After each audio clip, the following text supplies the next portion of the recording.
All right, John, let's start with you. Certainly, to me, one of the more intriguing games of this entire event, Tennessee, North Carolina. Tennessee really needs a win. They've competed and they've certainly looked like a heavyweight, but they have not been able to come out on the right side of things in these matchups. How do you assess how these two? It feels like a little bit of a clash. How do you think North Carolina can handle Tennessee's physicality? How do you see this one shaking out? You know, we're not talking a lot about Cormac Ryan, but he might not play tomorrow, and he brings kind of a little edge to Carolina. Kind of see him get into the game, get into his teammates, a little bit of energy. He shoots the ball really well. So if he doesn't play, I think that affects the game more than people are going to talk about. But if he does, man, this is just going to be a battle, man. You got Armando down there. We have smaller guards, so Tennessee kind of we might have trouble in that department defending their size on the perimeter. But I think this is a big game for both programs. Tennessee needs to finally knock off someone that's higher ranked, finally finish a game. And North Carolina still is trying to prove that we are still the Tar Heels of old, a top tier team, a blue blood program. So I'm excited about this game tomorrow. Is it at Tennessee or is it at Tennessee? Is it at? Let's see here. Oh, it's in It's in Chapel Chapel Hill. Hill. Okay, I Yeah. love that for us.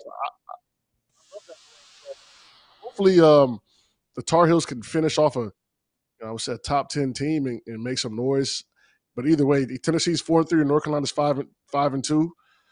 I think this is kind of an early season must win for resume building purposes on both programs. Yeah.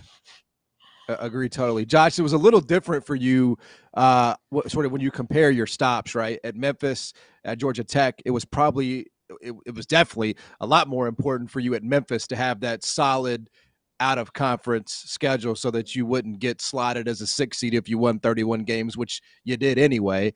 But if you're Rick Barnes in the situation, is there a level of frustration given that you're playing such a strong schedule and your record's going to be what it is? It may be 4-3, it may be 4-4, yet you're playing how do you sort of square that as a coach, right? You're playing and you're competing and you're right there, maybe a possession, away, but your record is what it is.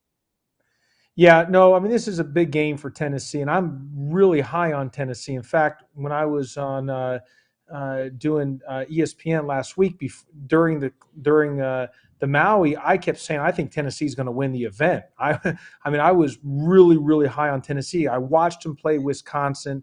They won at Wisconsin, which is an incredible win. Hard to win on the road anytime in sports, but to do it at Wisconsin is really hard to do. They have a stud in Dalton Connect, who was the Big Sky Player of the Year last year, and at Northern Colorado, and who's kind of not a lot of people knew about, and he could really, really play.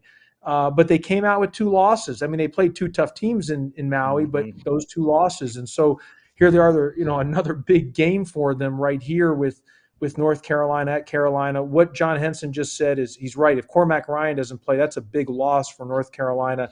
He hurt himself right late in the game versus Villanova towards the very end.